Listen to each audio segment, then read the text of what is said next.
राम राम। आज मैं आपके लिए लेके आया हूं राहु ग्रह का राशि परिवर्तन जो कि 30 अक्टूबर 2023 को हो रहा है। 18 महीनों के लिए मिथुन राशि व कर्क राशि के लिए क्या फल लेके आ रहा है, इस पर विचार चर्चा के लिए। तो देरी ना करते हुए मैं ये वीडियो शुरू करने से पहले आपसे ये विनम्र निवेदन करूंगा कि आप अगर इस चैनल पर नए हैं तो इसे सब्सक्राइब कर लें। आइए शुरू करते हैं। हम मिथुन राशि व कर्क राशि के लिए राहु का ये राशि परिवर्तन क्या फल लेके आ रहा है, इस विचार चर्चा पर। तो जैसा कि आप देख पा रहे होंगे, मैंने यहां पर मिथुन राशि लिखी है, ठीक है ना। हमने जिस भी राशि का विवेचन करना है उसे इसी भाव में लिखना है। तो यहां पर जो राहु का राशि परिवर्तन हो रहा है 30 अक्टूबर को, यहां पर राहु देव गोचर करेंगे 18 महीनों के लिए और केतु देव उनके बिल्कुल सामने रहेंगे। तो यहां पर राहु देव 18 महीनों के लिए क्या फल देंगे, उनकी दृष्टि के अनुसार हम इस बात को समझने की कोशिश करेंगे। तो जैसा कि राहु का सबसे पहला प्रभाव उस स्थान पर होता है जहां पर वह बैठा होता है। तो यहां पर राहु जब बैठेंगे, ठीक है ना, यहां पर राहु जब बैठेंगे तो ये दशम भाव है। दशम भाव कहीं ना कहीं पिता से जुड़ा होता है, पिता से, ठीक है ना। तो यहां पर पिता को कष्ट आ सकते हैं क्योंकि राहु का परम शत्रु है सूर्य। तो यहां पर पिता को कष्ट आने की संभावनाएं रहती हैं। ये भाव कर्म से जुड़ा है, यानी कि हम क्या काम करते हैं और हमारे कर्म क्या है उससे जुड़ा है। क्योंकि राहु कर्म वहीन बनाता है, इंसान को सोच विचार के द्वारा ख्याली दुनिया में रखता है। तो ऐसे व्यक्ति के कर्मों में, यानी कि काम धंधे में परिवर्तन की सोच देगा राहु, कुछ बड़ा विस्तार करने के लिए, ठीक है ना। तो यहां पर विस्तारवादी सोच के साथ काम धंधे को लेकर नए बदलाव, नई प्लानिंग उजागर करेगा, जो कि एक प्लस पॉइंट है। हां, इस काम धंधे को लेकर यहां पर यह देखना जरूरी होगा कि वह किस ग्रह के साथ रिलेटेड है। तो इसकी जो गणना है ये आपकी पर्सनल कुंडली से होगी, लेकिन मोटे तौर पर आप अपने काम धंधे से पिछले काफी समय से परेशान चलते आ रहे हैं। तो इसको लेकर कुछ नई सोच, नए आइडियाज ये आपको राहुदेव यहां पर देने वाले हैं और आगे के लिए प्लान आपके तैयार करेंगे, ठीक है। सक्सेसफुल करने के लिए उन प्लानों के ऊपर आप अपना दिमाग लगाकर क्या कार्य करना चाहते हैं, ये राहु उसी सोच पर आपको चलाएंगे, ठीक है। और यहां पर ये राहु कहीं ना कहीं यहां पर सूर्य का प्रभाव भी बली होता है। तो सूर्य क्योंकि राज दरबार भी है, तो वहां से कुछ ना कुछ परेशानी की संभावनाएं कई बार बन जाती है। तो हो सके तो हो सकता है सरकारी काम में अड़चन आए, ठीक है ना। सरकारी काम में अड़चन आ सकती है मिथुन राशि वालों के लिए, ठीक है ना, आ सकती है, ठीक है जी। और यहां पर ये राहु देव अब दृष्टि से देखिए, राहु हमेशा उल्टी दृष्टि से देखते हैं। तो यहां पर ये पंचम दृष्टि से उल्टा देखेंगे, 1 2 3 4 5। तो यहां पर रोग भाव पर इनकी पांचवी दृष्टि होगी, ठीक है ना, पांचवी दृष्टि होगी। तो यहां पर कोई ना कोई रोग को लेकर कह सकते हैं चिंता बन सकती है। नानके परिवार में कोई ना कोई चिंता बन सकती है जिसकी वजह से आपको भी इस चीज में फंसना पड़े, आना जाना पड़े। लड़ाई झगड़े से इस समय बचिए क्योंकि ये घर कहीं ना कहीं लड़ाई झगड़े से भी संबंधित है, तो इसको लेकर परेशानी बढ़ सकती है, ठीक है ना। पांचवी दृष्टि का फल ये रहेगा। अब राहु की सप्तम दृष्टि 5, 6 और 7 यहां पर रहेगी 7वीं दृष्टि। ठीक है, तो यहां पर यह माता की सेहत, क्योंकि केतु भी यहां पर बैठे हैं जो राहु के साथ साथ ही गोचर में भ्रमण करते हैं, तो माता की सेहत, प्रॉपर्टी को लेकर कुछ चिंताएं बन सकती है। यहां पर ऐसा भी हो सकता है चेस्ट से जुड़े हुए कुछ रोग आपको परेशान कर सकते हैं। अब राहु की 9वीं दृष्टि जो है 1, 2, 3 यहां पर 9वीं, ठीक है ना, दृष्टि यहां पर आ रही है, तो ये ससुराल से जुड़ा हुआ घर है। ठीक है, संचित धन जो आपके पास जमा धन है, जमा धन, ठीक है, और आपकी बोल बानी, ठीक है ना, वाणी, ईश्वरीय मदद, ये मदद यहां से इस घर से मिलती है। इन सभी पक्षों में खराबी आ सकती है। और यहां पर यह भी देखने में आता है कि आपके ताऊ के साथ हो सकता है संबंध कई बार खराब होते हुए भी हम देखते हैं। तो यहां पर ये सब जो फल दे रहे हैं राहु, यहां पर काम धंधे को लेकर नई प्लानिंग देंगे, पिता को कष्ट दे सकते हैं, सरकारी परेशानी दे सकते हैं, लड़ाई झगड़ा दे सकते हैं, किसी से छोटा मोटा रोग परेशान कर सकता है, क्योंकि ये घर बड़े रोग का नहीं है, तो रोग कोई छोटा आ सकता है फिर चला जाता है। ठीक है, और यहां पर माता की सेहत को लेकर परेशानी, चेस्ट संबंधित रोग, प्रॉपर्टी के कुछ कष्ट, ससुराल जमा धन यानी कि धन की तंगी महसूस आप पिछले समय से कर ही रहे होंगे, अभी और भी महसूस होती है। बोलबानी, किसी से अपशब्द ना बोलें, पूरा संयम का इस्तेमाल करें। ईश्वरीय मदद के लिए इस समय हाँ, ईश्वर के घर में आपको जरूर जाते रहना चाहिए, क्योंकि यहां पर मैंने देखा है कई बार राहु बैठे हुए ना, प्रॉपर्टी का झगड़ा अगर कई बार देता है यहां से 7वीं दृष्टि के साथ, लेकिन उस हालातों में कई बार मैंने देखा है जातक नई प्रॉपर्टी भी बना लेते हैं, कंस्ट्रक्शन भी करवा लेते हैं, लेकिन ये अपनी पर्सनल कुंडलियों के अनुसार आपने चलना है, वहां पर ग्रह क्या कह रहे हैं। तो यहां पर राहु के उपाय क्या रहेंगे हमें 18 महीनों के लिए मिथुन राशि वालों को क्या उपाय करने हैं कि ये 18 महीने आराम से और बढ़िया गुजर जाएं। सबसे पहले देखिए, आप अगर गंगा स्नान करने जा सकते हैं, गंगा स्नान करने जा सकते हैं तो जरूर जाएं, गंगा स्नान करें। अगर नहीं जा सकते तो गंगा जल का, ठीक है ना, स्प्रे, ठीक है, स्प्रे करें सर पर। कैसे करें मैं फिर बता देता हूं, मैंने वैसे इसके लिए वीडियो भी बना रखी है। ऐसी बोतल होती है एक, ठीक है ना, स्प्रे वाली, तो इससे हम अपने नहाने के बाद बाथरूम से बाहर आकर अपने सर पर गंगा जल का स्प्रे कर सकते हैं। ठीक है, तो ये गंगा जल का स्प्रे करें और अपना सर नंगा ना रखें, सर सफेद कैप से ढक कर रखें। ठीक है, कर रखें जी। हनुमान चालीसा का पाठ करना जरूरी है। हनुमान चालीसा करें। भगवान विष्णु जी की आराधना करें, विष्णु जी की आराधना करें। तो ये उपाय आपको बेड़ा पार करेंगे मिथुन राशि वालों को राहु के इस राशि परिवर्तन के दुष्प्रभाव से बचाने के लिए।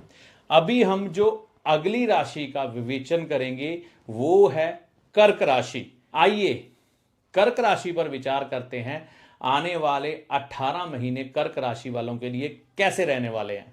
राहु का राशि परिवर्तन कर्क राशि वाले, कर्क राशि क्योंकि हमने यहां पर रख ली है, तो इसके अनुसार जो राहु का गोचर है वो 9वें भाव में जा रहा है। कर्क राशि के अनुसार कर्क राशि में राहु का गोचर 9वें भाव में जब भी होता है तो ऐसा देखने में आता है इन लोगों के भाग्य की हानि होती है। कहने का मतलब क्या है, इनके हर काम में रुकावट पड़ेगी। किस्मत जैसे पहले बहुत बढ़िया चल रही थी, जिस काम में हाथ डालते थे वह काम एक ही बार में करने में सफल हो जाता था। अब उसी काम को करने में इतने प्रयत्न करने पड़ रहे हैं कि हमें उस प्रयत्नों में सफलता मिलने की संभावना भी 10% से नीचे चली गई है, क्योंकि भाग्य की हानि यहां पर राहु देव करेंगे। ये राहु यहां पर बैठे हुए, क्योंकि नवम भाव है, नवम भाव बृहस्पति ग्रह से जुड़ा होता है, तो बृहस्पति ग्रह हमारे घर के बड़े बुजुर्ग हैं। इस समय कर्क राशि वाले एक बात का ध्यान रखें, अपने बड़े बुजुर्गों से संबंध बिल्कुल भी खराब ना करें, उनसे बोलबानी बिल्कुल खराब ना करें और उनको अपशब्द बोलने की हिम्मत तो बिल्कुल भी ना करने की कोशिश करें। यहां पर क्या होता है, जब भी राहु आते हैं घर का सोना बिकने के हालात बन जाते हैं, ठीक है, क्योंकि बृहस्पति की हानि होगी तो किस्मत की हार होगी। घर का सोना गिरवी ना रखें, ना ही बेचें। यहां पर बैठे हुए राहु कई बार आपको विदेश यात्रा करवा देंगे, ऐसा देखने में आता है। ऐसा राहु जब नवम भाव में आता है, अपने धर्म या धर्म के प्रति रुचि कम हो जाती। ऐसा इंसान जिस भी धर्म में होता है, उस धर्म से उसका ध्यान भ्रमित होकर किसी और धर्म की तरफ आकर्षित होता है। अपने धर्म की निंदा चुगली करने की आदत ऐसे व्यक्ति को पड़ जाती है। यहां पर राहु, ठीक है ना, 18 महीनों के लिए आ रहे हैं। 18 महीनों के लिए आए हुए राहु किस्मत के उतार चढ़ाव लगातार देंगे, इस चीज का ध्यान रखिएगा। अब दृष्टि फल के अनुसार राहु देव को समझने की कोशिश करें तो यहां से ये राहु पंचम दृष्टि से किसको देखेंगे, पंचम भाव को, ठीक है, पंचम भाव को।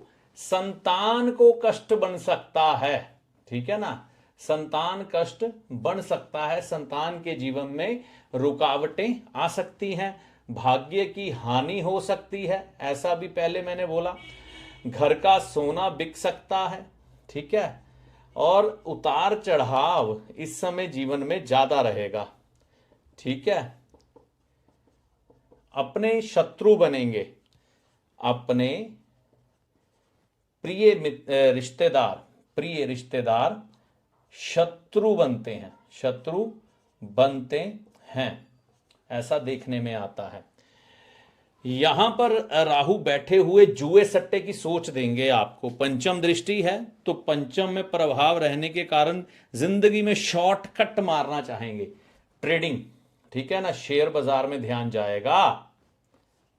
जाएगा, हानि होने की संभावना रहेगी, ठीक है। पेट में खराबियां उठ सकती हैं।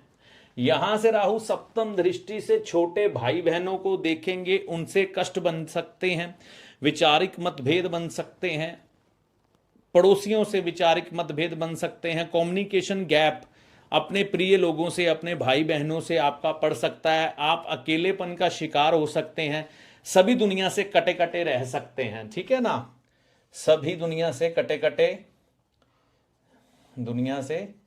कट जाते हैं, ठीक है। और भाई बहनों से विवाद,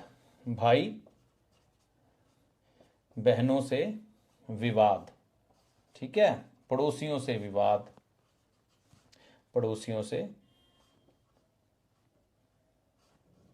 विवाद, ये सप्तम दृष्टि के कारण है, सप्तम दृष्टि के कारण राहु की। अब नवम दृष्टि यहां से यहां पर लगन भाव में रहेगी, ठीक है ना, राशि के लगन भाव में, मैं लगन भाव नहीं, राशि के लगन भाव में। तो यहां पर आपका प्रभाव समाज